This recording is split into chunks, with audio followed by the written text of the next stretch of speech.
Hi అండి. మన గార్డెన్లో చూడండి నెమలి తోటకూర ఎంత బాగా వచ్చేసింది.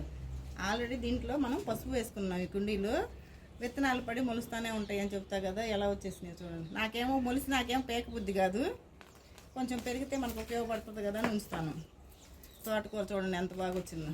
ఇప్పుడు మనం తోటకూర తీసేస్తేనే కింద ఉన్న పసుపు బాగా వస్తుంది.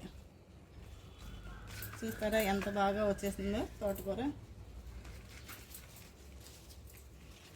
కింద పసుపు అండి. తర్వాత ఇది ఇక్కడ కూడా చూడండి అలానే, ఇది పసుపు, పైన నెమలి తోటకూర, ఇదేం మామూలు తోటకూర.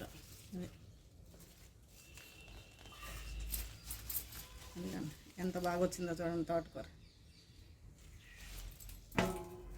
మనం ఈ పసుపు ఏంటంటే మనకి పసుపు వచ్చే వరకే తప్పితే ఈ పసుపు ఆకులను మనం దేనికి ఉపయోగించుకోం. కానీ రసం పెట్టినప్పుడు తిరగమూతలో ఈ ఆకు కొంచెం, ఆకు మొత్తం కాదండి, కొంచెం ఇంతవరకు కట్ చేసి అట్లా వేసుకున్నాం అనుకోండి, మంచిగా బాగా ఉన్నది, ఫ్లేవర్ బాగా వస్తుంది, రసం కూడా బాగుందని నేను పెట్టి చూసే మీకు చెప్తున్నాను. ఇంకా మనం పసుపు హార్వెస్ట్ తప్పితే ఇంకా దేనికి ఉపయోగించాం కదా. కానీ ఇట్లా అటు ఇటు నడుస్తున్నప్పుడు మంచి వాసన వస్తూ ఉంటుందండి పసుపు. చూడండి మనకి 5-6 కుండీల్లో వచ్చేసింది కదా పసుపు. తర్వాత ఇక్కడ కూడా కొంచెం ఉంది తోటకూర, మొత్తం తీసేస్తున్నానండి. ఇది మామూలు తోటకూరను, ఇది దుప్పు.